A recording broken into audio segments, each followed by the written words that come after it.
Alguém está Alguém está conectando áudio. Vamos ver. Oh, Sebastian, Inbal, and Asha Shimaida. Hey, cześć.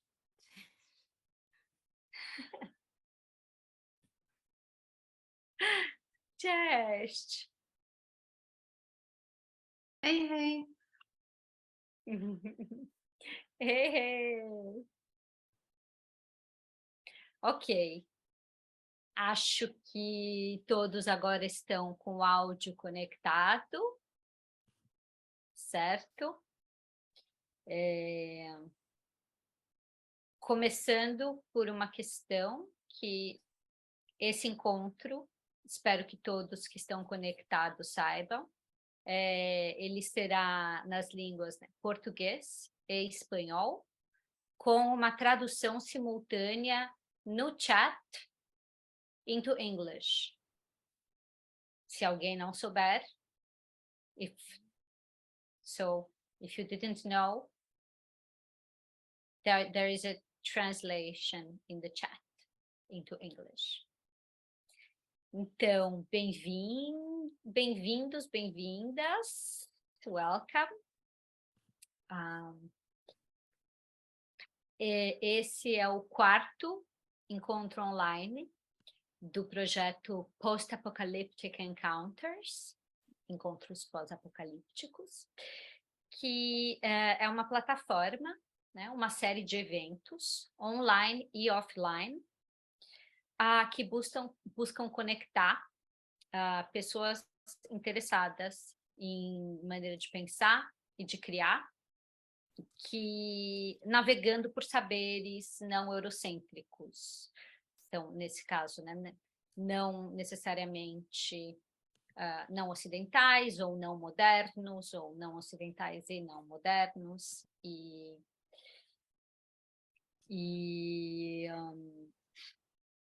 esse é o nosso quarto encontro.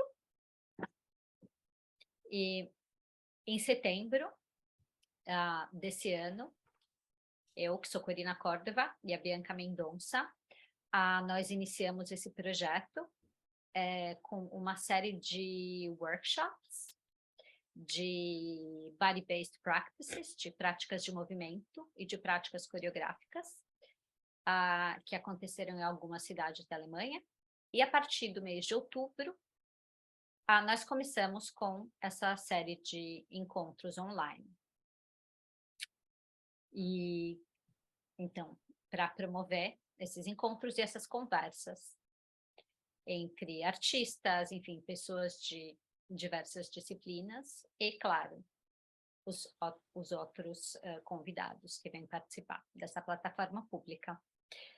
E esse quarto encontro, né, traz aqui com a gente a artista, dançarina e coreógrafa Lina Venegas, a curadora, artista e ativista Renata Tupinambá e o artista de teatro performance Gabriel Carneiro.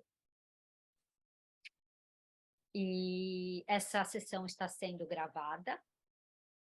E agora a gente vai começar uma conversa que vai durar mais ou menos 50, 60 minutos. E depois dessa conversa, a gente vai abrir para a participação de todos os outros presentes. E eu sou Corina Córdova, eu sou coreógrafa, dançarina, e dentro desse projeto eu sou uma das iniciadoras, e eu fiz, junto com a Bianca Mendonça, a curadoria dessa série de encontros online. E acho que é isso por agora. Então, agora eu gostaria de chamar também a nossa outra iniciadora do projeto, que também faz a documentação e a produção, né? a Lena Peters para se apresentar. Olá a todos. Sim, eu sou a Lena Peters e estou fazendo a produção e a documentação deste projeto.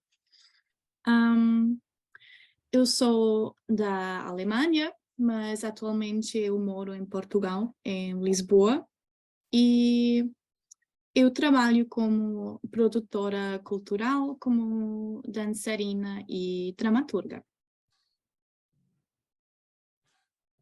Olá. Yes. Eu ia chamar a Bianca. Bianca já entrou. Olá, eu sou a Bianca. Eu sou uma das iniciadoras desse projeto, junto com a Lena e a Corina.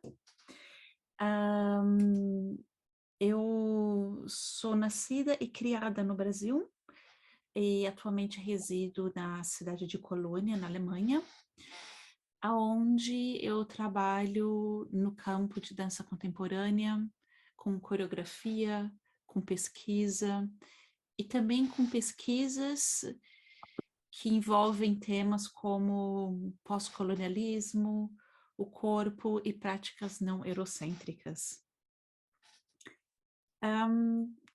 Eu gostaria de falar uma coisa importante sobre o encontro de hoje. A ideia desse evento é da gente criar, aos poucos, uma espécie de arquivo de ideias desses encontros, de tudo que essas conversas têm movido em nós e nas pessoas que estiveram presentes. E por esse motivo, esse encontro está sendo documentado, ou seja, está sendo gravado. E após esses encontros, a Lena, ela está trabalhando de uma maneira mais afinada na documentação, escrevendo sobre isso e fazendo uma edição desse vídeo para se dispor no nosso website, que também funciona como um arquivo de ideias desses encontros. E por esse motivo, eu também gostaria de convidá-los após esse encontro, se surgirem ideias, se surgirem coisas que vocês gostariam de compartilhar, que tem a ver com os temas que a gente está abordando, vocês estão mais do que convidados.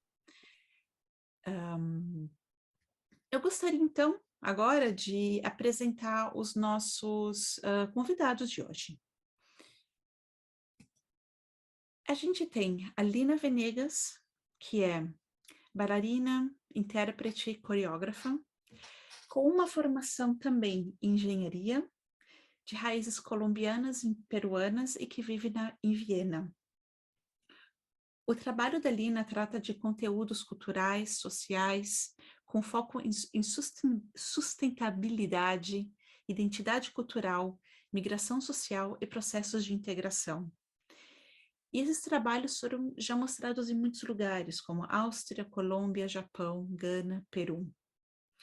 A Lina é graduada e mestre em dança contemporânea, pesquisa do movimento e pedagogia da dança pela Bruckner University Linz e também graduada em engenharia pela Universidade de Los Andes de Bogotá. Lina, ela trabalha como educadora de dança em vários contextos artísticos e sociais e desenvolve uma prática de jardinagem urbana como uma forma de uma boa vida. A Renata Tupinambá, ou também conhecida como Aratiquira, é jornalista, produtora, poetista, consultora, curadora, roteirista e artista visual. E há 15 anos trabalha com a difusão da cultura indígena e etnocomunicação. A Renata, ela tem uma produtora chamada Originárias Produções e também é criadora do podcast Originárias, que é o primeiro podcast de entrevistas com artistas e músicos indígenas do Brasil.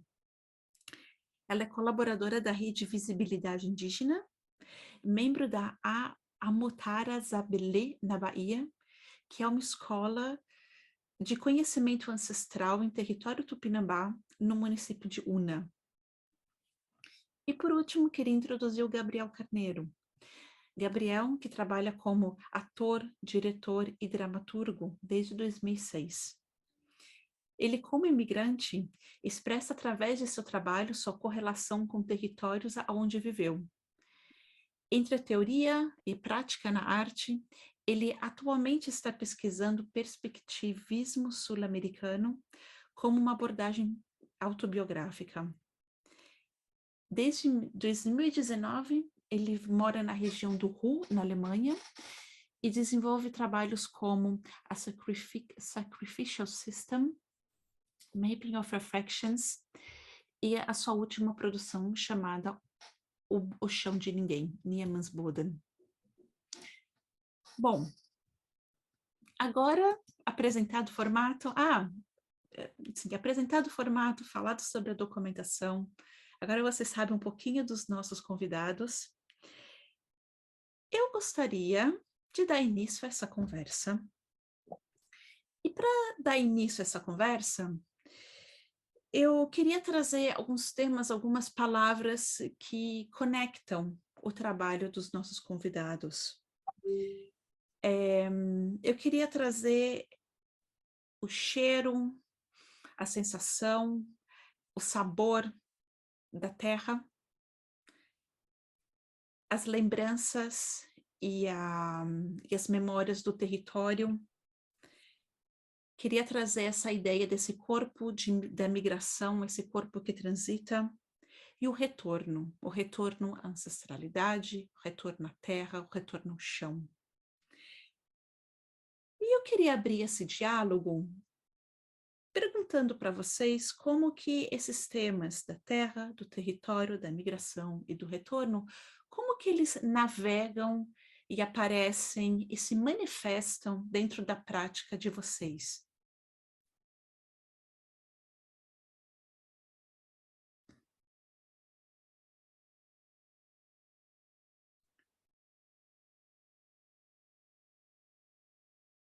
Se sintam à vontade. Alguém que gostaria de começar? Gabriel, Lina ou Renata?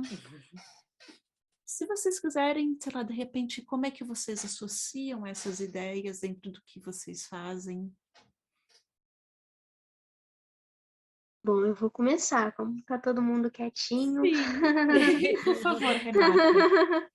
Obrigada, Renata, lembrando, é a única convidada da gente que está falando diretamente do Brasil, então é um prazer que você abra essa roda. Sim. Sim, então, eu penso muito na memória, né? E a memória me conduz ao território. E o território é um lugar em que eu escuto cantos, mas ao mesmo tempo eu sinto o cheiro da terra, a terra molhada pela chuva. Eu consigo, pela essa memória também olfativa, né? O cheiro dessa terra molhada e ao mesmo tempo calor, né? Calor e chuva, um local muito tropical, muito Mata Atlântica, assim. E dentro disso, essa memória me conduz à minha identidade. E a minha identidade é o que busco perpetuar por meio do meu trabalho, estendendo esse território para além de um lugar físico, mas também um lugar de pensamento, um local de dança e de sensações, um local de encontro entre culturas, mas que todas se unem para perpetuar por meio de seus trabalhos essa identidade à qual pertence esse corpo, esse território, essa terra que é o corpo também. E dentro disso, o meu trabalho tem sido desenvolvido há algum tempo com a comunicação. Acredito na comunicação como algo que não tem limites, algo que não é apenas jornalismo ou escrever ou pensar a comunicação de um ponto de vista limitado, mas ela é tudo à nossa volta. Tudo se comunica, as células do nosso corpo, o movimento que fazemos, tudo está em comunicação o tempo todo. E dentro da nossa visão, principalmente enquanto indígenas, a gente entende essa conexão maior com esse tudo, com esse ambiente, mas com todos esses outros lugares que nem sempre são visíveis, mas são sentidos por meio dessa memória e por meio dessa identidade que se perpetua para as próximas gerações. Quando fazemos arte, ou música, ou escrevemos textos, ou contamos histórias antigas. Comecei a trabalhar com artistas e músicos porque apenas eu expressar a minha arte ou as coisas que eu sentia não era algo que dava conta das necessidades que eu via. E meu trabalho como curadora ultimamente tem sido divulgar o trabalho desses artistas, essas diferentes visões de mundo que quebram muito a visão eurocêntrica em relação também ao movimento desses corpos, seja em qualquer área de atuação artística ou de outro modo também científico, porque também temos a nossa ciência, as nossas próprias práticas científicas, que muitos são desconhecidas e ignoradas. Aliás, desculpa, mas eu gostaria de parabenizar a Renata, que ontem eu vi, foi divulgado que você agora, Renata, é uma das curadoras de arte indígena do Museu de Arte de São Paulo, do MASP, certo? Sim, eu junto do Edson Caiapó e a Cássia Carajá, a gente é curadores adjuntos. Isso surgiu de um embate que teve esse ano com a primeira curadora indígena do espaço, a Sandra Benites, né, uma mulher que abriu esse espaço, que abriu essa possibilidade, pela coragem de dizer que era uma instituição que não estava respeitando o ponto de vista indígena, e que ela ali se sentiu muito mal, e na hora de realizar e desempenhar seu trabalho. E por meio disso se ampliou a discussão em torno disso, desses formatos pré-estabelecidos por essas instituições que têm um padrão específico, mas que precisam ter essa flexibilidade em relação às culturas e esses diferentes olhares, né, e modos de organizar e executar esses trabalhos, seja na curadoria ou de outras formas de expressão. Então, a Sandra Benites, por sua coragem, né, de expor isso a público, por sua resiliência e sabedoria, ela conseguiu que mais curadores indígenas estivessem nesse espaço. E ela enfrentou muitas coisas por ser a primeira, e está lá, desempenhando uma curadoria sozinha. Parabéns.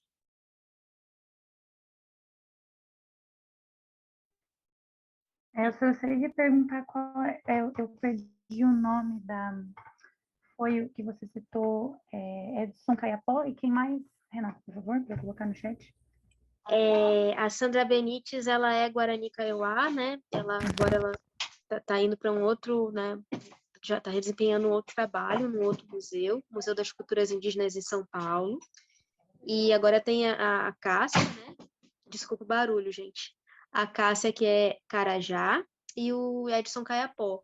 O Edson é um professor acadêmico, ele é da área de história, né? Doutor, né? E a Cássia trabalha na curadoria de um outro museu indígena só em Uberlândia, né? Então vem assim de várias experiências diferentes e é algo novo nessas instituições no Brasil, porque até pouco tempo não se tinha essa presença de curadores indígenas, pessoas indígenas na equipe. Normalmente era chamado para fazer trabalhos, mas algo sempre que outra pessoa acabava levando o crédito. Então, com muita resistência mesmo ali em buscar, né, ocupar esses espaços até então não antes ocupados. E tem sido assim em quase tudo, assim. No Brasil, até 1988, né, só com a Constituição Brasileira, povos indígenas, pessoas indígenas passaram a ser vistas como cidadãos. Então, é muito recente a ocupação desses espaços, né? E os silenciamentos foram muitos. E por meio desse trabalho, em busca desse território que precisa ser garantido, mas garantido de diferentes maneiras, de diferentes lugares. e desconstruído a visão de apenas um território. Nós levamos o nosso território para onde vamos, porque para onde vamos nós estamos levando o nosso pensamento. E o nosso pensamento também é territorialidade, também reproduz territorialidade. E isso, né, do deslocamento, da territorialidade, né, ou mesmo da memória, dos cantos, da dança, das sensações ligada ao território, como é que isso aparece nas práticas de vocês, Gabriel e Lina?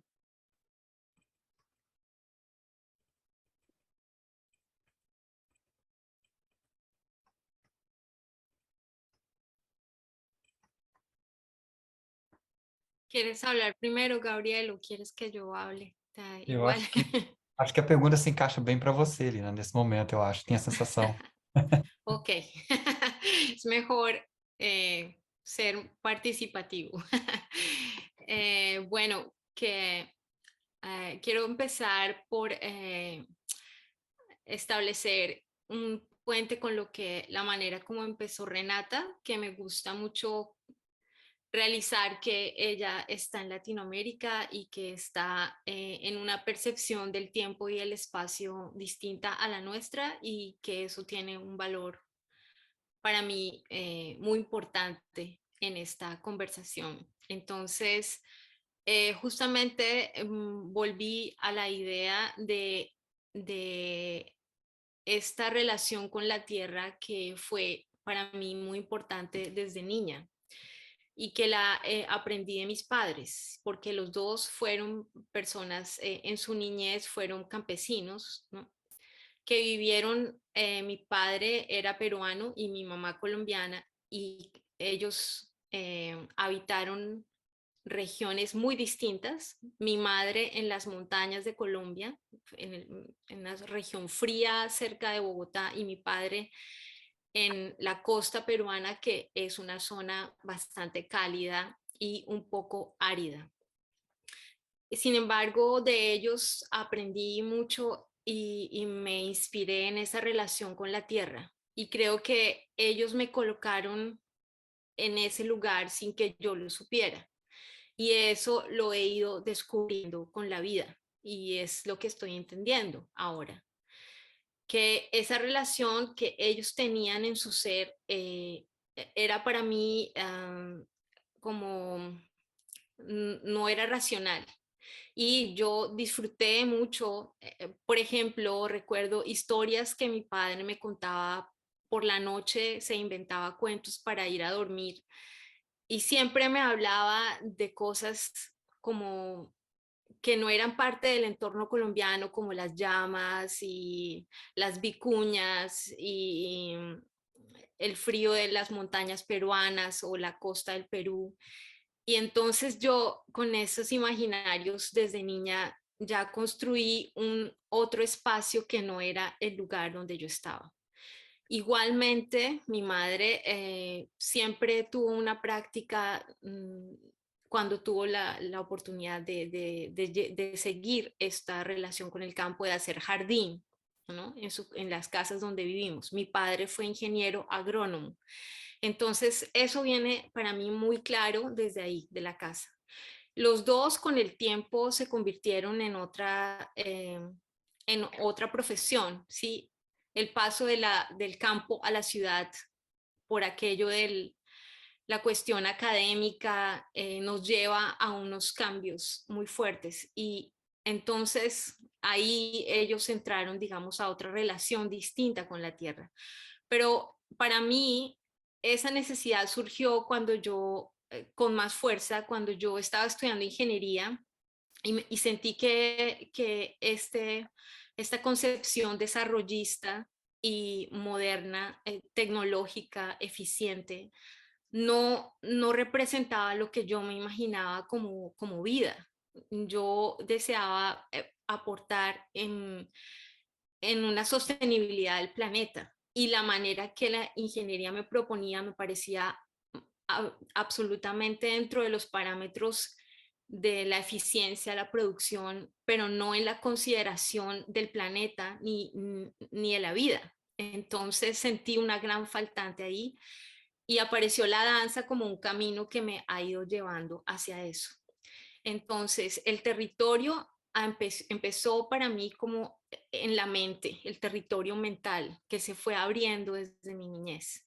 Ese territorio que permaneció, digamos, en un nivel intelectual, pero que también estuve en contacto con el campo tanto en Colombia como en Perú a través de mis familiares.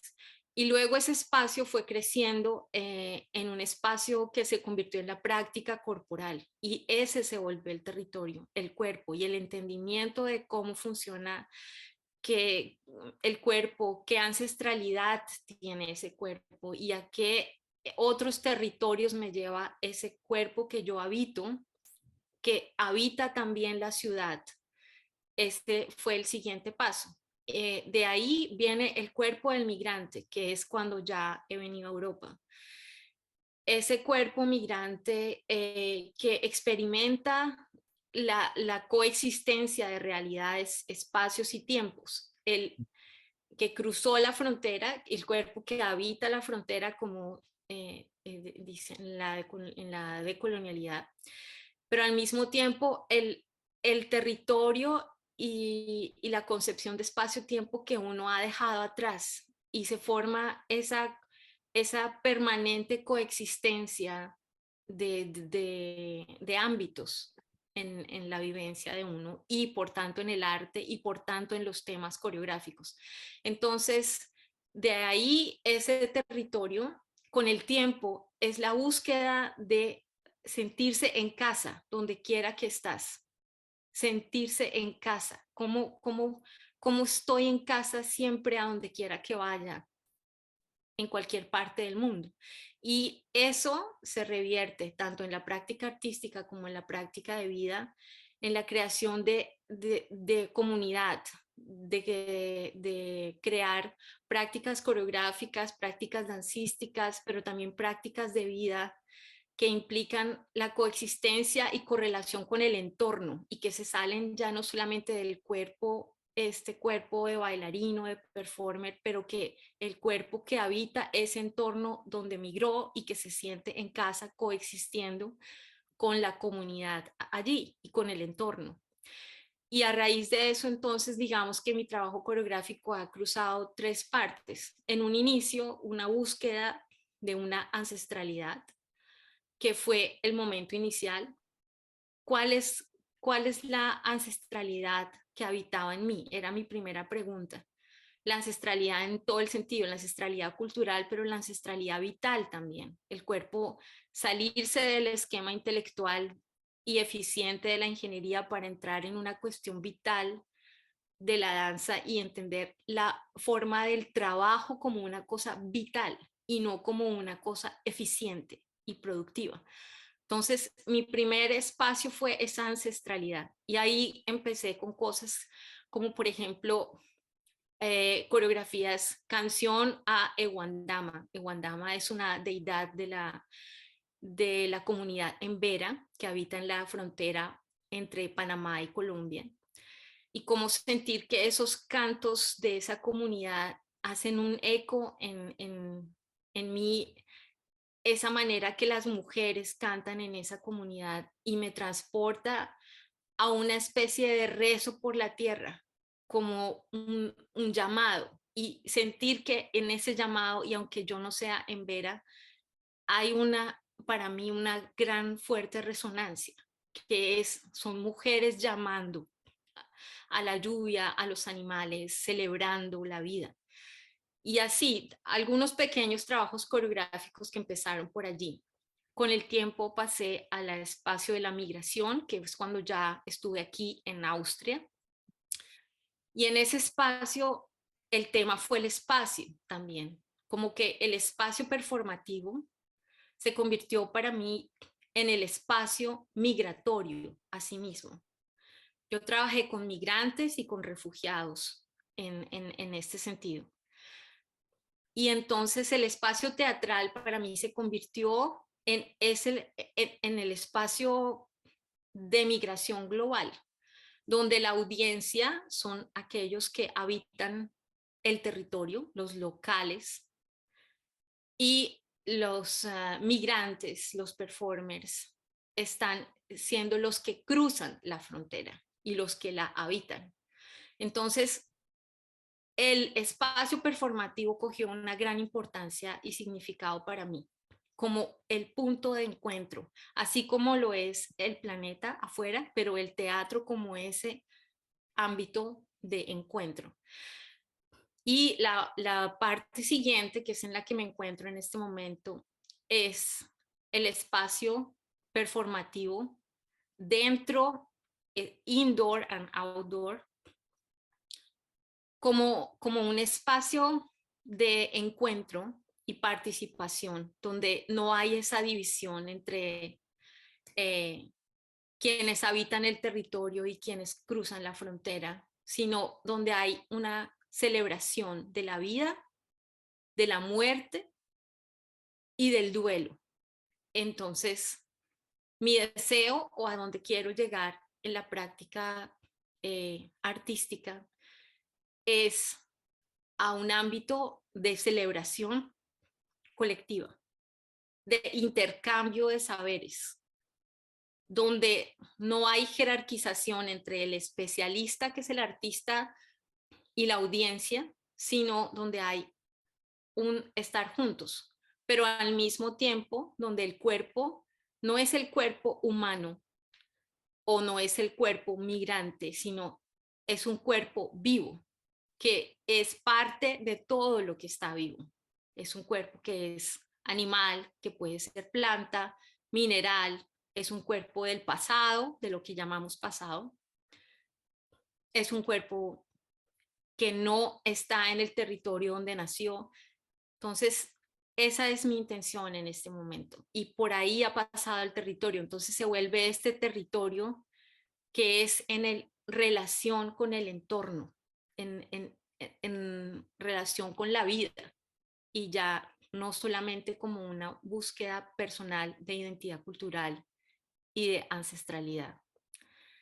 Y eso, sí, eso es, vuelve a mí esa felicidad que yo tenía de niña de caminar por el jardín de mi mamá cuando llovía, salir a caminar porque llueve y sentir esa felicidad cuando niño de que te mojas y que está lloviendo y que las plantas se alegran.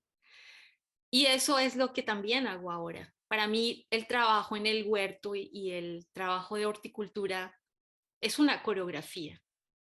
Es una coreografía donde yo tengo que ir en relación con, no solamente con la tierra y con las plantas, pero también con los vecinos de mi huerta, con la ciudad, porque es en un terreno de la ciudad. Entonces, ese es el punto donde me encuentro. He vuelto, digamos, como a aquello que me transmitieron mis padres, esa sensación de territorio y de relación directa con la tierra, y es eso lo que estoy descubriendo cada vez más. Uhum.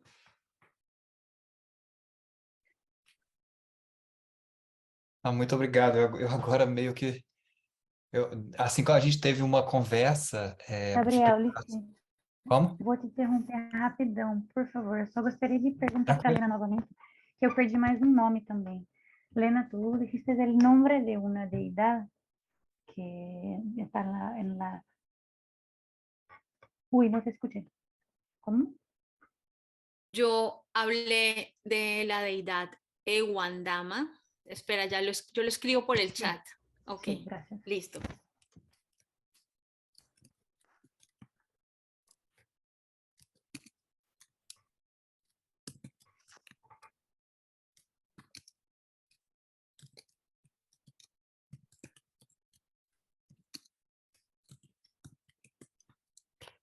Listo. Sí, gracias.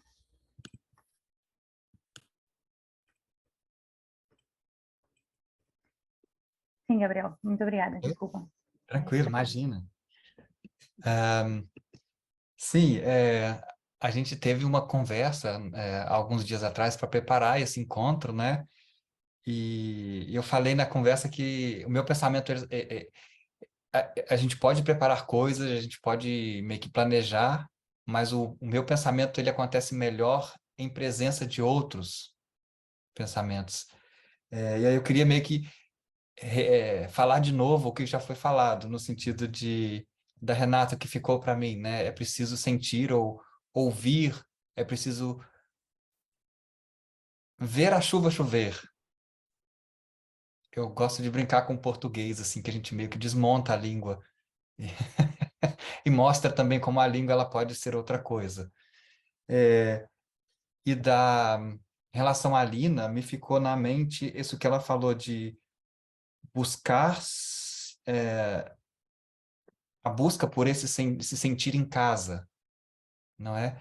E eu acho que e também a gente falou no último encontro, né, a questão do o que significa a palavra colonização. E eu acho que nós três, eu, Renata e Irina, a gente é atravessado por um sentido de colonização que ele meio que nega para a gente hoje uma certa capacidade de olhar para a própria história, uma certa capacidade de refletir sobre aquilo que se é.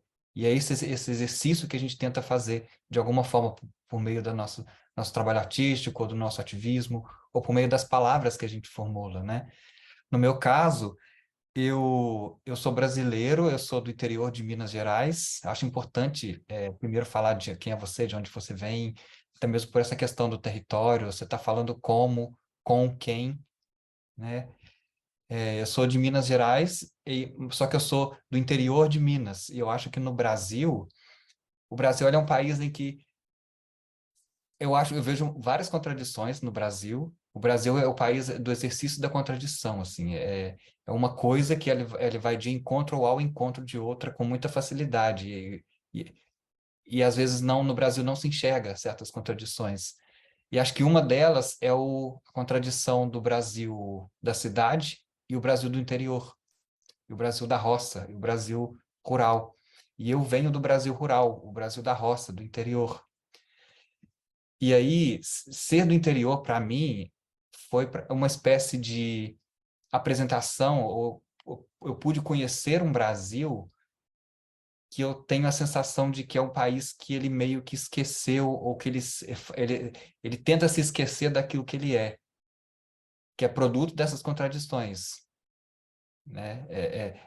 As famílias que não sabem a própria origem, se é uma origem europeia de alguma forma, ou se é negra de alguma forma, ou se é indígena de alguma forma, em termos dos antepassados, não é? Até mesmo porque no Brasil era muito comum as famílias terem que abdicar dos nomes dos antepassados e adotar outros.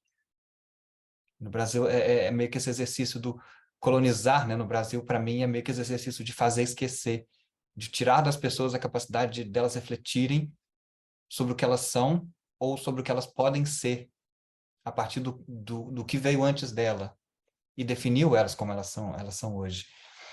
E eu sou uma pessoa do interior do Brasil, então eu sou do interior do Brasil, eu sou da escola pública, eu sou produto das políticas públicas, ali o Bolsa Família, o Bolsa Escola, então eu estou na Alemanha agora, mas eu sou produto disso, desse exercício de uma certa política do Brasil de incorporar pessoas em uma certa forma de produção, né, numa certa lógica de produção no Brasil. Então, eu sou meio que essa pessoa que eu transitei do campo para a cidade, não para a cidade grande, para a metrópole, mas para a cidade média brasileira. E eu acho que isso também é uma coisa que me define bastante, porque eu sou oriundo de família de agricultura familiar, então uma família que ela vive o território, o chão, numa questão de tipo, eu preciso produzir, eu preciso plantar, então eu preciso saber, eu entender de regime de chuva, pensar como vai chover, se vai chover, me planejar, porque senão não se tem o que se comer, ou não se tem o que se vender para se sobreviver. Então, esse é meio que o meu lugar de fala, assim, do Brasil. É esse país, essa grande parte do Brasil até hoje, que é rural, que é da roça, só que às vezes se esquece disso, se esquece dessa relação intrínseca que ela tem com o território em que ela vive, com o lugar em que ela vive. e que é essa relação que define ela de alguma forma, é esse exercício de existir naquele território e naquele lugar, que às vezes se esquece muito no Brasil, e se esquece também para que outros se esqueçam, para que se negue a outros a possibilidade de ter também um território, de existir da forma como eles queiram existir, né? Então, alguns pontos me ficaram assim muito na cabeça. Onde é que está a nossa capacidade de criar sentido? A gente usa de quais recursos? A gente manifesta o quê? A gente fala como? A gente fala com quem? E por ser alguém do interior de Minas, o mineiro ele meio que tem a fama de comer quieto, no sentido de ser alguém que gosta de escutar para depois falar. E eu, no idioma de Minas Gerais, que eu chamo de mineirês, às vezes tem umas certas expressões, umas certas formas de se falar que meio que tem um agente oculto na frase, assim. É como se a pessoa falasse, eu vou entrar para dentro, ou a pessoa fala para outra, olha para você ver, a pessoa chega de visita na sua casa, a pessoa, a pessoa que mora, né, fala, entra para dentro, olha para você ver. Existe uma certa... No idioma brasileiro, apesar de ser o português, que veio de Portugal, a língua imposta, e a língua que hoje meio que predomina no país, apesar de ainda hoje existirem diversos outros idiomas, de diversas matrizes, o português ele se transformou, ele é meio que produto dessas contradições do Brasil também, né? E para mim, ser oriundo do interior, isso me traz um olhar no sentido de, tipo, onde é que eu vivo, o que acontece ao meu redor e como é que eu existo no lugar onde eu estou. E por estar na Alemanha, na região em que eu estou atualmente, desde 2019, isso é meio que um pensar muito constante de, tipo, quem eu sou, quando eu falo, quem é que fala comigo, mas também quem me entende, quem tenta me entender, ou quem não tenta me entender, né? Então, para mim, uma pergunta muito frequente que eu também não vou ficar falando muito tempo, porque eu quero também jogar para Renata e para a Arina de volta, o que me faz pensar quando eu falo, quem fala comigo ou com quem eu gostaria de falar, né? Quem quer me entender, quem gostaria de me entender, quem se dispõe a me entender de alguma forma. Então, é meio que eu queria parar aqui e meio que perguntar para Renata e para a Lina, o que faz vocês pensarem?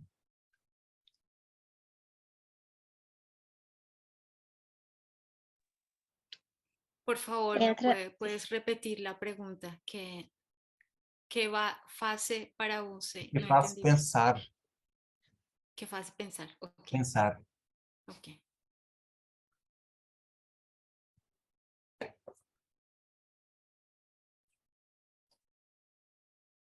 Bueno, Bom, Renata, dale, Renata. pode não, pode ser. No, Pode ser tú, tu. dale. Ah. Dale. Então, eu acho que é um conjunto assim de sensações que começam pelo que eu vou sentindo, e o que eu vou sentindo depende do que está se comunicando comigo de forma externa, e através disso esse pensamento ele vem de um sentimento que já se converte numa forma de ver o mundo, numa forma cosmológica de ver as coisas, mas nem sempre assim.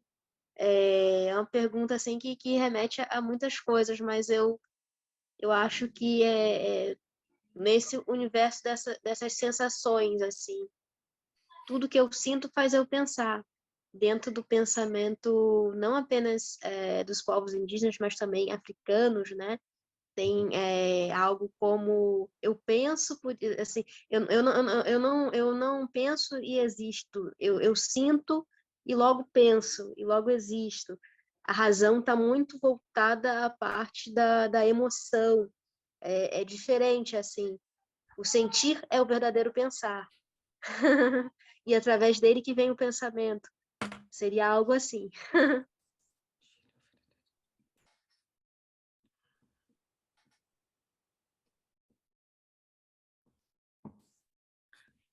Bueno, pues creo que siempre hay personas con las que nos entendemos muy rápidamente y muy bien. Eso nos pasa a todos. Muchas veces, aunque no sean personas de la misma cultura, de la misma territorio y del mismo continente, y eso me alegra. Sí, yo he estado en algunos sitios como Japón o África y que es la premura del tiempo hace que busques personas con las que te quieres entender bien y rápido y eso siempre hay y funciona y creo que es como una manera de sentipensar el entorno muy similar, de ver la vida, de sentir la vida de una manera similar. Y esas personas son las que con quienes uno rápidamente se conecta, ¿no? Porque en su esencia de qué es la vida para esas personas, hay una relación con la que es para uno, la esencia, que cómo percibimos y sentimos la vida. Y creo que eso es lo que hace que quien me siente, quien me entienda, es ligado. Eh, y, lo, y lo compruebo siempre que voy a lugares desconocidos. Sí, nos pasa a todos. Y también creo que la apertura a la comunicación genera mucha diferencia. Si una persona desde el momento en que está hablando contigo tiene por delante todos los prejuicios que su educación y su experiencia de vida le colocan sobre ti y tienes como una cortina delante, no puede ver la esencia o la dinámica o la energía que tú tienes o con la que estás comunicando y estás queriendo decir. Entonces, esa cortina, digamos, de conocimiento y de prejuicio marca una distancia y ahí es más difícil entenderse y comunicarse. Então, essa questão do território como também como o exercício de existir, né? E do comunicar também como o exercício de comunicar, não é? Então, não sei se você conhece, Elina, você ouviu falar num autor argentino que morou no México, o Nestor Garcia Canclini? Não. Não? Ele fala um pouco sobre esse lugar do migrante, a pessoa que muda de um território para outro, que troca o seu contexto cultural, o idioma.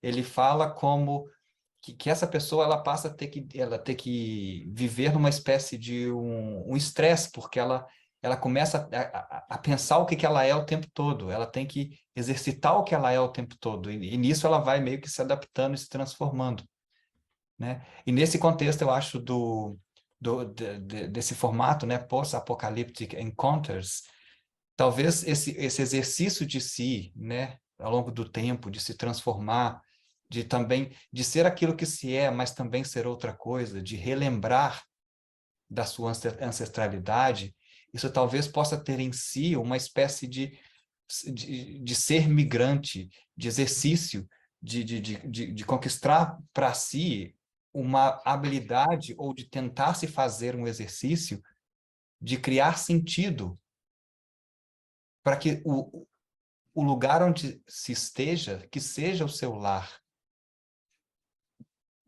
Falei muito confuso? Eu queria falar uma coisinha, porque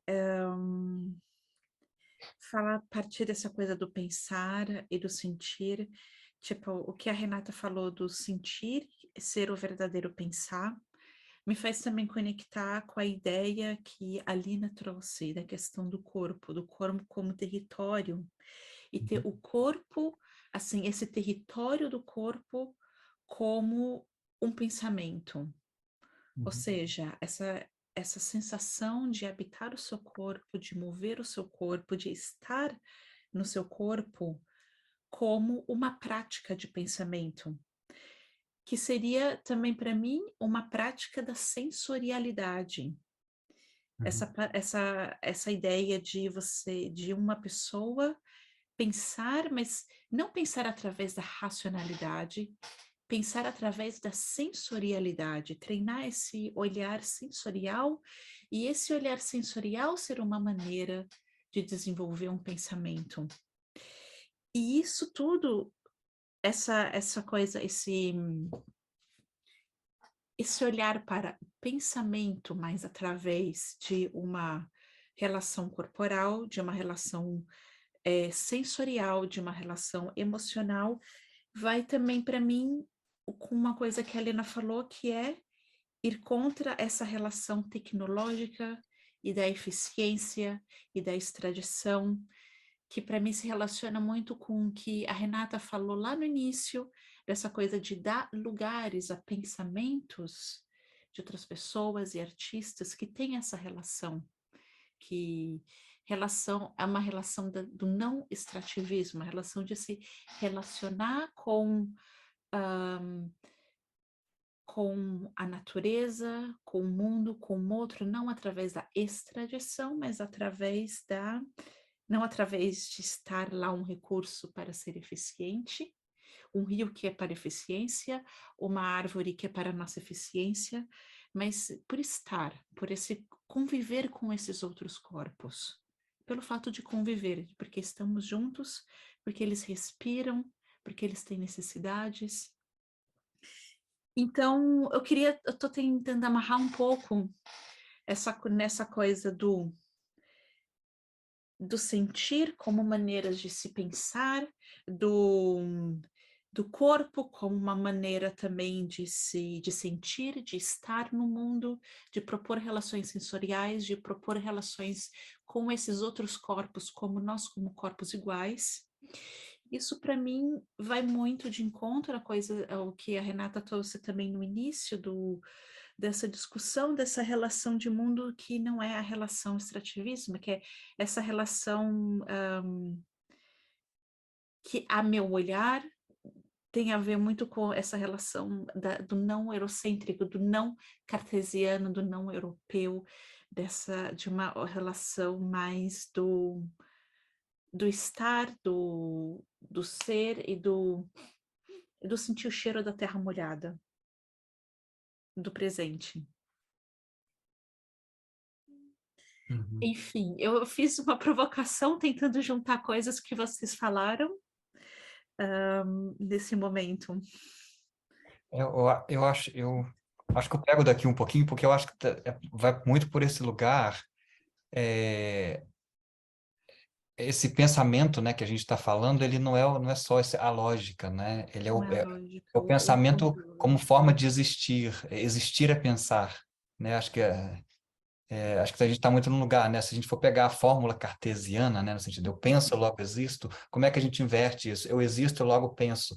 Então, eu posso sentir o cheiro da terra, mas o cheiro da terra também me sente, né? No nosso encontro de preparação, a Renata gostaria que você falasse desse exemplo da árvore, que eu acho que ficou na minha cabeça, o exemplo da árvore. Sim.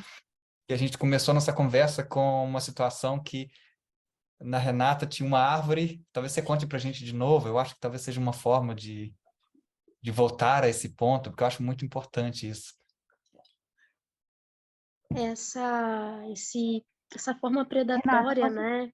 posso Sim, pedir só um pode. instante só para eu terminar aqui para a gente conseguir, para eu conseguir traduzir rapidão.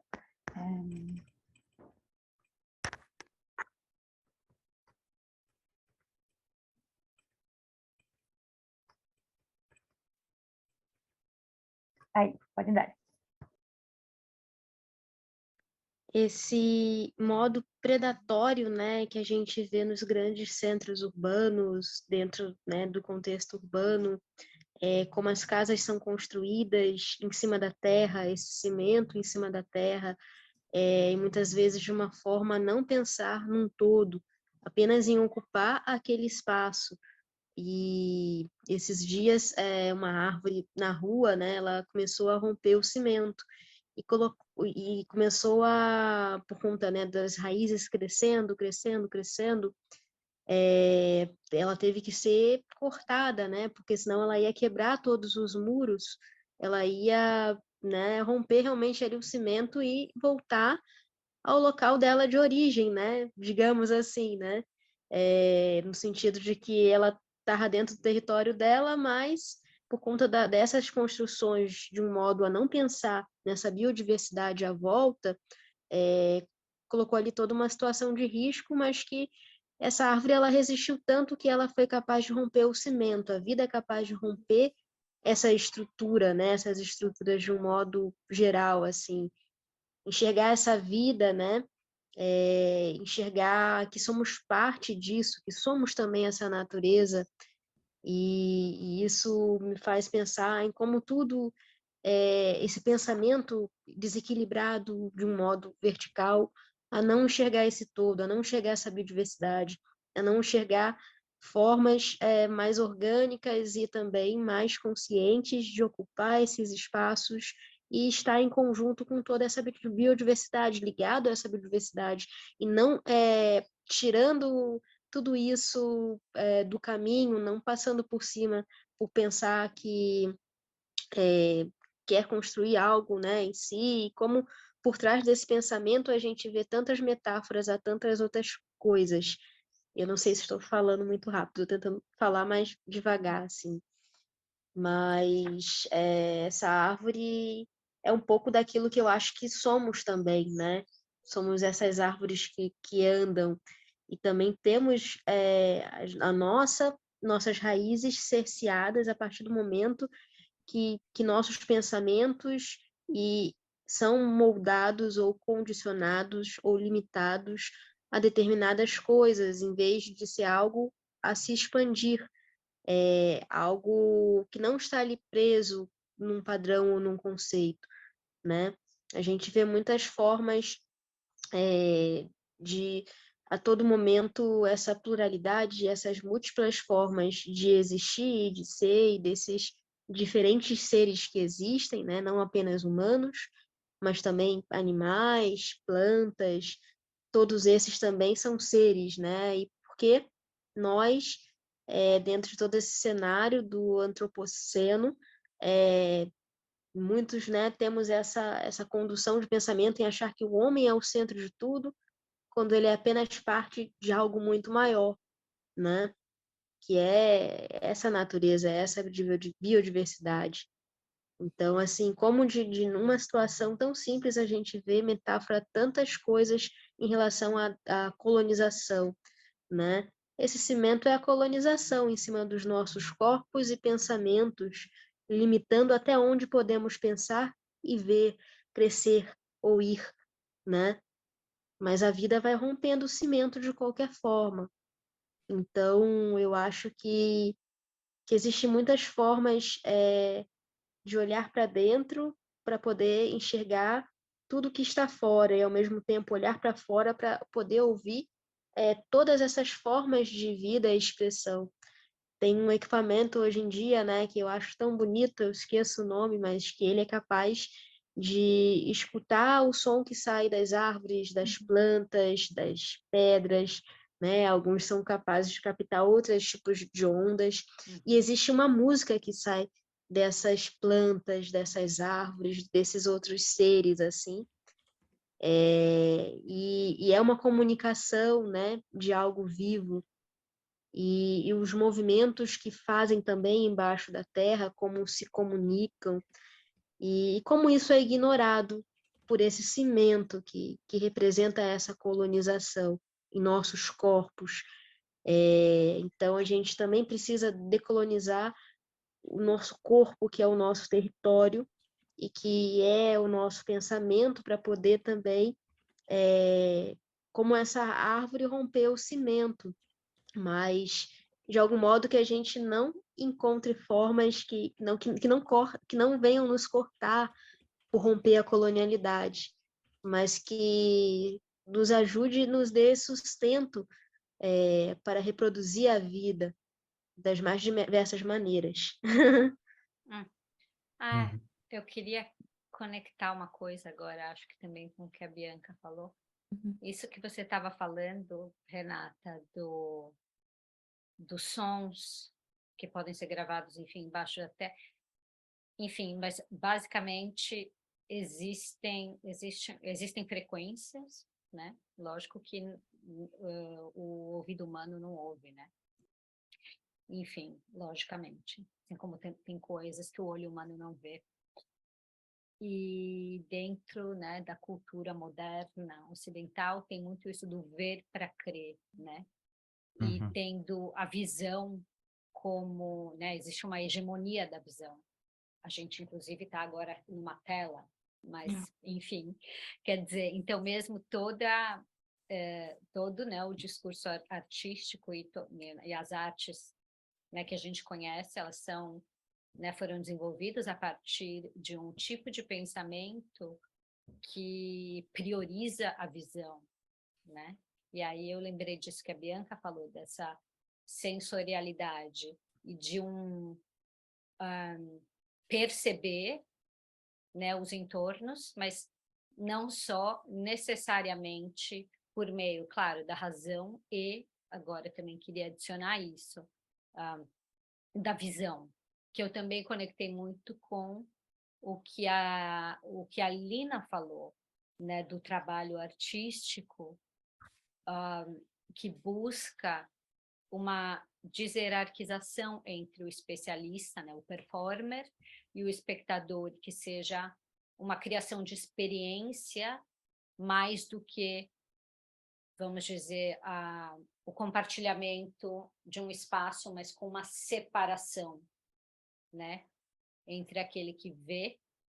Claro, a gente nunca só vê, mas a questão é o quanto nós realmente conseguimos digerir e afinar mesmo os outros modos de ver, que não sejam literalmente a partir da imagem, né? E aí eu fiquei pensando novamente, cimento, divisão entre especialista e público, prática coreográfica e prática de vida, o corpo e o entorno, né? Como, de alguma maneira, existe um desejo de voltar a viver um emaranhado, eu acho, de alguma maneira, sabe? E que isso, às vezes, torna as coisas, a linguagem tão limitada, né? Uhum. Porque eu fiquei também lembrando da Renata, né, Renata, você que faz curadoria de arte indígena, né? Claro que dentro de comunidades indígenas tradicionais não existe arte como a gente entende por arte, né? Não existe vida e arte, é uma coisa só. E aí eu pensei sobre isso. Como é que é isso para vocês? Porque a Lina também tem isso da prática do bem viver ligada à arte, mas que não é, né, de como essas borders, essas fronteiras começam a se esvair. Era isso. Sim. Eu só gostaria de fazer um convite para quem quiser propor perguntas, proposições, dividir ideias, de que a gente está abrindo agora essa conversa, tá bom? E agora eu queria passar então a palavra para vocês responderem a pergunta da Corina. Eu acho que, Pergunta. Não foi para bem mim, uma pergunta. me ficou na cabeça a palavra emaranhado. Eu acho uma boa palavra. E eu acho que eu vou partir dela. Eu fiz recentemente um trabalho que ele se chama, em alemão, Niemandes Boden, em português, O Chão de Ninguém. E o que eu tento fazer por meio desse trabalho é justamente viver o emaranhado, vamos assim dizer. Que o que eu tento fazer? Por meio desse trabalho, me implicar enquanto estar implicado ou me emaranhar enquanto migrante, enquanto pessoa que tem a história de vida que eu tenho, que veio do interior do Brasil, política pública, escola pública, política de bolsas, todas essas questões, as contradições do Brasil, como é que eu me emaranho vindo de um lugar chamado Minas Gerais, onde a palavra mineração é a história do próprio estado, de você retirar algo do chão, levar para outro lugar, como se fosse simplesmente um transporte, né? Minas Gerais tem esse nome, Minen Generalen, né? Em alemão, de alguma forma, que é justamente de retirar, simplesmente achar que está tudo bem, você chegar num lugar, ocupar um espaço que já era ocupado, já tinham outras formas de se relacionar com esse espaço, tirar algo desse lugar, levar para outro. E eu vir para o lugar onde eu estou morando agora, que se chama Ruhrgebiet, que é um lugar que também é definido pela palavra mineração, a lógica de você tirar coisas do chão, deixar os restos amontoados, virar uma espécie de paisagem, onde as pessoas vão para tirar fotos para o Instagram, hoje em dia. Mas a mineração aqui se diz hoje que é passado aqui na região do Ruhr. E em Minas Gerais é o presente. É o presente por quê? Mata rio, mata gente, mata gentes, mata gente com corpo de gente, mata gente com corpo de bicho.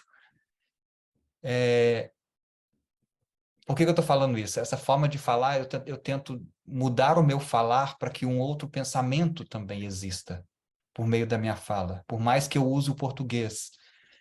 O que eu ia falar? E o que eu tento fazer por meio dessa performance do Niemand des Boden, o chão de ninguém, ele é de ninguém porque ele é por si.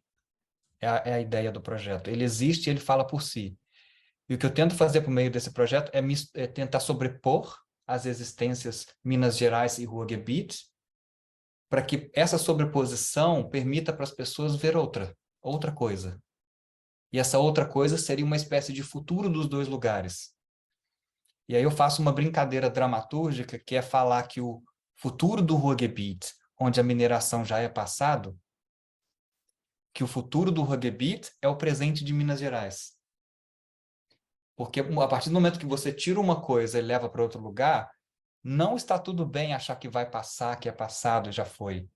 Um outro tipo de pensamento, que é o que eu chamo de pensamento indígena, que é o que eu acho que é um pensamento presente numa filosofia do Brasil, ou uma filosofia nativa do Brasil, é um pensamento de que sempre vai ter consequência, porque há aquela ciência que eu faço para conhecer o mundo, mas o mundo também me conhece. O cheiro da chuva também me percebe. O cheiro da chuva me cheira. Eu gosto de... Eu vou deixar a tradução um pouco confusa, desculpa, Maria, mas é porque o cheiro da chuva me cheira. É essa questão de, tipo, eu não esquecer de que a gente não está sozinho no mundo. E de que não está tudo bem ser sozinho no mundo, enquanto pessoas, enquanto formas de vida. Que não é normal a gente deixar morrer, deixar extinguir, ou deixar que sejam morridos. Porque é esse não deixar que sejam morridos, é esse exercício de coexistir que permite a minha própria existência. Uhum. E eu falo muito complicado, desculpa. E aí o que eu tento fazer nesse trabalho artístico é sobrepor esses lugares, esses territórios, Ruhrgebiet e Minas Gerais, e a partir dessa sobreposição, sem resolver a sobreposição, eu tentar que as pessoas vejam outra coisa, que é tentar e o que elas vejam sejam o chão enquanto agente como ele próprio, alguém que pode reagir a mim. E aí esse chão, ele é material em cena, ele é essa materialidade da terra, mas ele também é a repetição dela por meio de imagem, de som, de movimento corporal, de movimento dele mesmo enquanto textura. E é isso que eu tento fazer, é que esse emaranhado, que ele não necessariamente numa forma que a gente chama de artística, né? que ele não necessariamente se resolva, que ele possa existir. E é claro, para que o emaranhado exista, é preciso que eu tenha acesso ao território, é preciso que eu tenha acesso à técnica, é preciso que eu e o meu grupo cultural tenha acesso aos materiais necessários para dar espaço a isso, não é? E eu acho que eu queria passar para frente, eu acho que estou me alongando. Gabriela, na Just verdade, eu, would you like eu to? gostaria tanto pela tradução. Desculpa, Maria, eu falo muito Ah, bolado. entendi. Eu Ah, já tentei de sim. ajudar um pouquinho. Sim. Obrigada, Helena. Ah, eu Não. achei que era uma rua, mas agora entendi. Não, mas eu também ia pedir, porque eu senti que a minha tradução não foi tão rica, mas eu também gostaria de escutar, talvez você parafrasear isso que você falou, essa justa posição da, Uhum, da uhum, Ruhrgebiet, yeah? uhum. Em Minas Gerais, mais uma outra vez, talvez, não sei, pela tradução, mas também para entender melhor. So I'm just saying that my translation was a little bit poor, so I'm asking Gabriel to explain this a little bit further for the translation, but also for the Eu acho general que understanding. numa questão artística, o que eu fiz é pensar o chão como um agente. Alguém que pode reagir a mim, que pode me machucar, que pode responder àquilo que foi feito com ele por meio da mineração. E aí, essa resposta, ela só é possível pela sobreposição desses dois lugares, do Ruhrgebiet e de Minas Gerais. E essa sobreposição a gente pode traduzir como Überlagerung, a gente pode traduzir como justaposição. Eu tô aqui, né, tipo, é fazer isso aqui. Deixar que o outro seja, mas ver através dele. Tá mais claro ou Sim, continua tá. muito? Uma curiosidade, Gabriel, que I just would, interessante. can I just só adicionar um pouquinho? I just would like to say that for the English speakers in the round, you are also invited to join the conversation. Okay, like in this moment we're opening.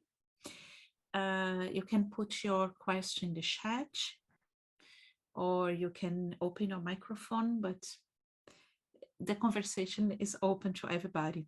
So eu só queria relembrar que a conversa está aberta para todo mundo, tá bem? E você pode tanto colocar no chat a sua pergunta, a sua proposição, ou abrir o seu microfone. I'm sorry, continue. Pode continuar, Corina. Não, era uma curiosidade, porque o Gabriel... isso é uma coisa que depois a gente pode conversar, mas eu também comecei a criar uma pesquisa e eu criei um encontro entre o Rio Reno e o Tapajós. Uhum. Era só isso que eu queria dizer. Porque eu lembrei né, você fez uma justa posição e eu criei como se fosse um cruzamento entre também o lugar onde eu estava e o lugar da onde a pesquisa partiu. Então eu identifiquei e achei... enfim, não era só isso, uma curiosidade. Essa questão, né, de você... A gente vê isso como justa posição, né, mas mas é também um exercício de pensar como é que isso me envolve, né? Como é que isso me atravessa, como é que isso também... Fazer essa justaposição, como é que eu posso ver essa justaposição, como é que eu tento também mudar a perspectiva do olhar, se eu olho de uma forma, se eu vejo de outra. Estou aqui fazendo um pensamento. Isso aqui também é um pensamento, né? Mudar a perspectiva, né?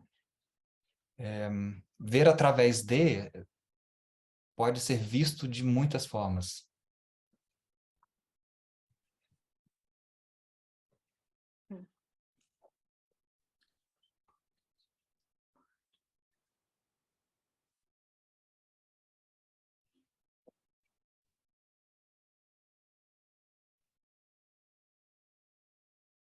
Bueno, quiero decir que veo claramente el cuerpo como un tejido de encuentro, donde convergen las ideas, las sensaciones, las percepciones.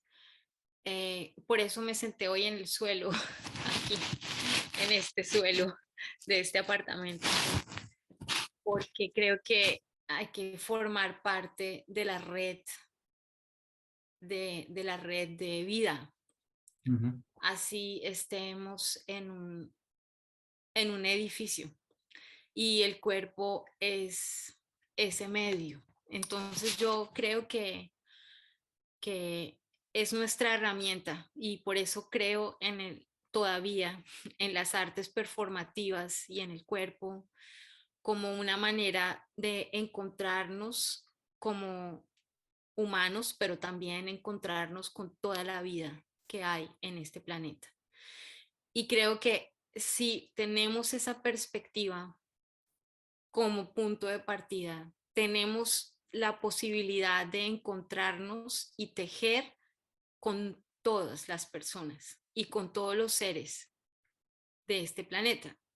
Porque si estamos parados ahí en el punto de vista de construir tejido, de tejer vida, entonces estamos más allá de muchos de los grandes problemas que tiene este planeta.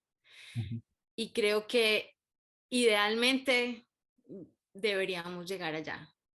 Ese camino para mí de tecnología, ingeniería, desarrollo sostenible, danza, huerto, jardín, lo que me muestra es que el cuerpo es un vehículo para construir tejido de vida y que es nuestro vehículo, nuestra herramienta de la que disponemos, en la que converge las ideas, las experiencias, el pasado, lo que fueron nuestros padres, pero al mismo tiempo lo que sigue.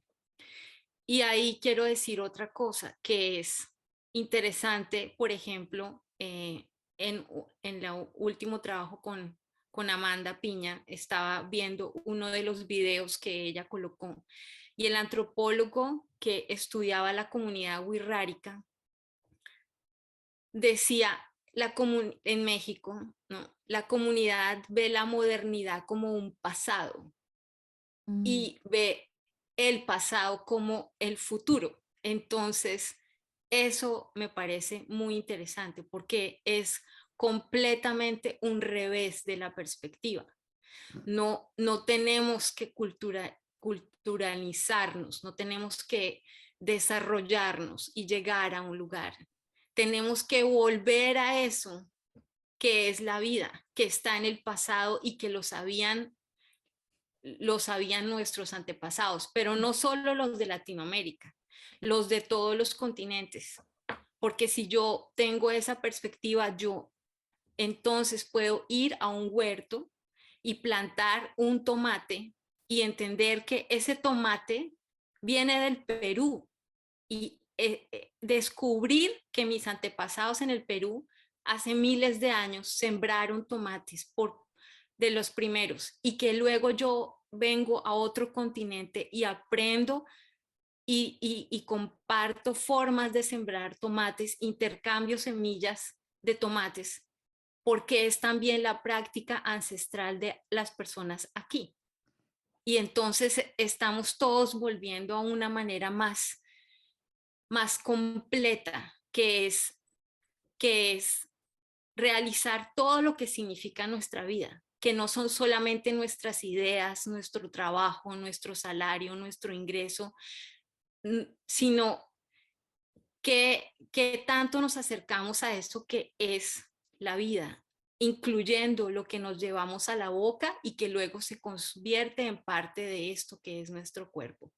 Y todo lo que eso significa, y no delegar esa función a otros que nos la den, y que se sequen las tierras para producir aguacates y mangos y plátanos, para que nos lleguen acá y vayamos al supermercado y lo compremos, sin tener conciencia de todo lo que eso ha significado de muerte y de destrucción en otros lugares del planeta, para que podamos comer aquí en Europa mangos y bananos y aguacates y fisalis y etcétera.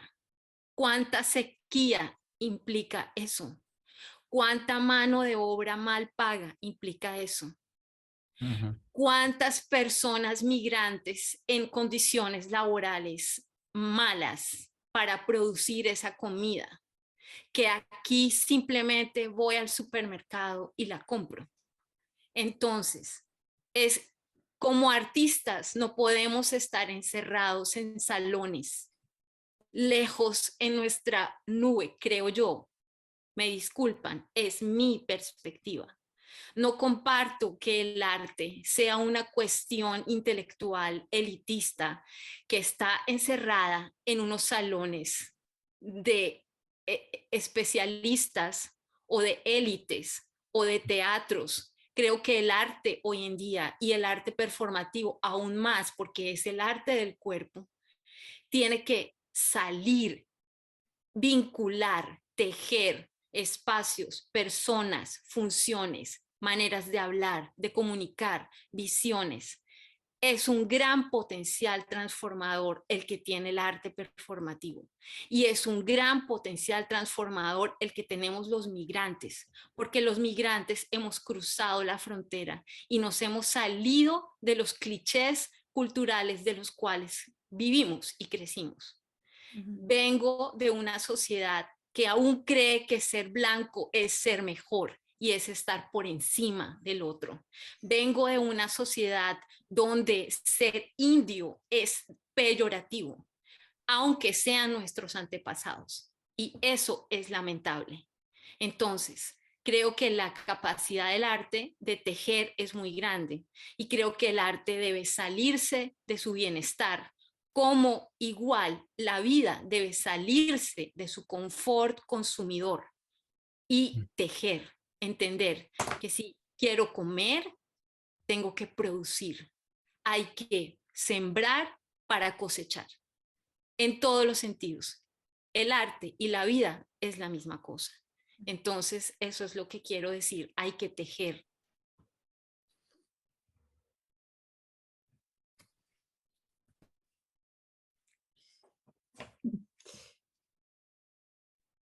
Eu gostaria de repente, tentar agora amarrar e encaminhar para o final e aproveitar o que a Lina estava falando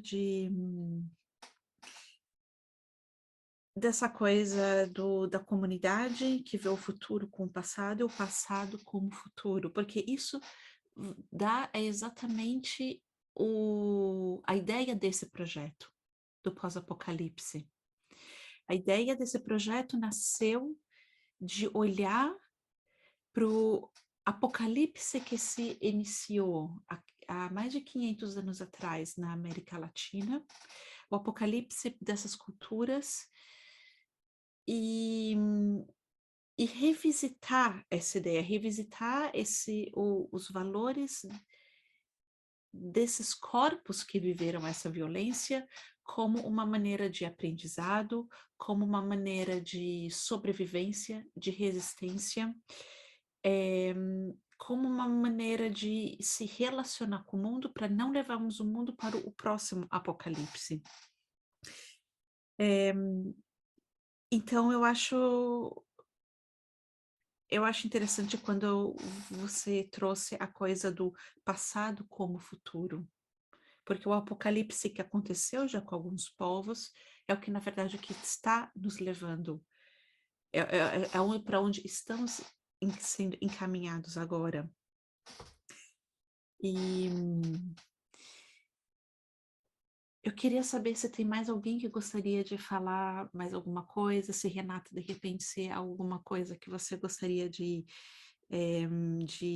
contribuir, ou se alguém do público gostaria de também de jogar alguma ideia para a gente poder começar um processo de fechamento dessa conversa. Eu me identifiquei muito com a fala da Lina, da arte e da vida ser a mesma coisa. A gente, dentro da maioria das nossas culturas, vê a arte como uma expressão dessa vida que se manifesta e de tudo que está nesse universo do qual viemos, né? E, ao mesmo tempo, como uma encantaria também.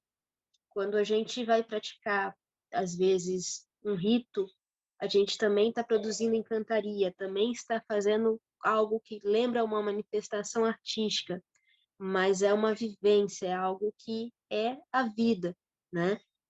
A dança, os cantos, essa palavra arte não existe na maioria dos idiomas indígenas, porque a gente vê isso como uma manifestação da própria vida. E essa encantaria, né, alguns de nós chamamos de encantaria, é como magia, fazer arte é como fazer alquimia. Alquimia é manifestação da vida. E, e é muito interessante quando a gente tira a arte dessas caixas que colocaram ela dentro desses outros pensamentos que ali, né, se estabeleceram que o que é arte e o que não é arte. E gostei muito também quando ela falou sobre essa questão da alimentação, da onde vem essa mão de obra, né? Da onde vem todo esse contexto que entra novamente nessa questão de que quando a gente está num contexto muito predatório em relação aos recursos naturais e também aos humanos, às pessoas que trabalham dentro, né, de todo um sistema que explora os seus corpos, né, para o lucro, né, também rompendo com essa visão de bem viver, rompendo com esse equilíbrio, né, e esse equilíbrio necessário para as próprias sociedades prosperar, né, a gente encontra esse cenário caótico, apocalíptico, toda vez que esse equilíbrio com a vida, ele é quebrado por essas outras, né, formas de pensamento, né? Esse pensamento que lembra a questão do cimento ali na terra, né? Sufocando a vida. E acho que a dança também, muitos falaram, né, sobre essa questão da dança. A dança, ela é uma forma de romper tudo isso também, romper essas fronteiras, porque a partir do momento que a gente sente o nosso corpo, o nosso território, a gente também consegue ver e expandir a nossa visão, entender que a gente está conectado a tudo, a todos os territórios, a tudo à nossa volta. Nosso corpo está conectado a tudo. E quando a gente tem essa consciência dessa expansão da percepção, além de si, fora, né, e dentro do corpo, né, no inconsciente e no consciente, a gente consegue muito melhor ter esse bem viver, né? Porque a gente já não está só enxergando apenas nós mesmos, mas esses outros, e algo como o Gabriel falou, enxergar através do outro e o outro enxergar através de nós. E a partir disso, produzir tudo aquilo que fomos limitados por esses outros condicionamentos de pensamento que limitaram a nossa forma de expressão, né? Então, acho que a arte tem que ser algo que sai dessas caixas, algo ilimitado, algo que rompe fronteiras, algo que nos liberta para a vida, né? E por nos libertar para a vida, mantém esse céu suspenso para que não caia, né? E que não venha esse apocalipse, né? Essa dança apocalíptica, que pode ser também algo necessário, né? Ah, também acreditamos, né, em algumas histórias antigas que quando tudo faz parte dessa dança, que também é para o recomeço, para um novo recomeço, para uma transformação, a gente entende também que nada que acontece, ou mesmo as consequências desses atos, impede a vida de continuar e se reproduzir de outras formas nessa transformação. Mas será necessário tanta destruição para se chegar a algo novo?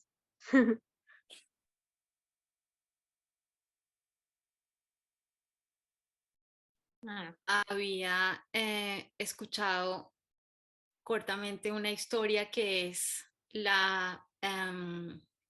el grupo Moche indígena del norte del Perú, de la región donde proviene mi padre. Leí en estos días, ellos tuvieron que emigrar y dejar ese territorio y acabar con ese gran reino que habían construido porque vino una tremenda crisis climática, que el fenómeno del niño en ese momento también fue muy fuerte y ellos tuvieron que abandonar ese territorio, reubicarse en otro territorio y fueron asimilados y destruidos por otra cultura. Entonces, eso me hizo pensar que tal vez esto que estamos pasando ha sucedido en diferentes dimensiones ya muchas veces para distintas poblaciones en distintas regiones. Y, y, y me hizo entender que también a veces lo que está diciendo Renata, se danza el apocalipsis y que también a veces es así. Entonces, hay que bailarlo, si lo debemos bailar, bailémoslo. Sim, bailamos, se não nos perde, senão como uma proposta de sobrevivência, de resistência e de nossa. sabedoria desse corpo, de retomar a sabedoria desse corpo. Eu gostaria então de fechar com essa ideia, com esse convite para retomar o corpo, com esse convite da dança como uma proposta de retomar essas maneiras de pensar sensíveis. Então, eu gostaria de estar fechando, de agradecer primeiramente a vocês. Muito obrigada, Lina, pela sua presença. Muito obrigada, Renata, pela sua presença.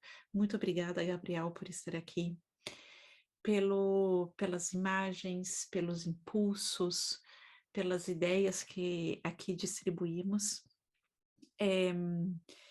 Se tiver alguma coisa que depois, daqui a algum tempo, alguma coisa que reverbere em vocês, essa conversa, e vocês gostariam de nos mandar para fazer parte da documentação, sintam-se convidados. Eu vou colocar aqui no chat o nosso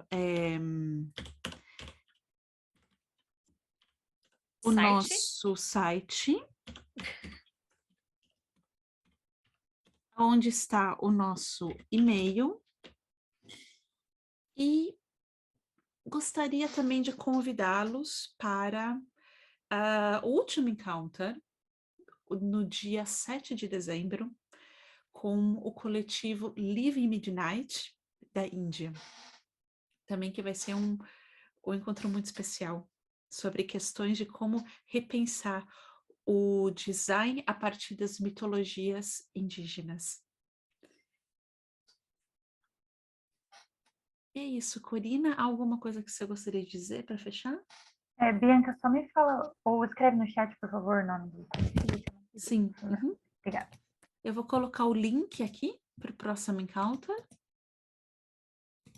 Aqui está.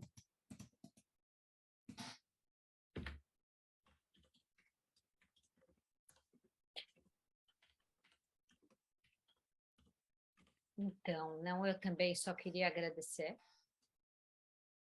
Muito obrigada a todos vocês.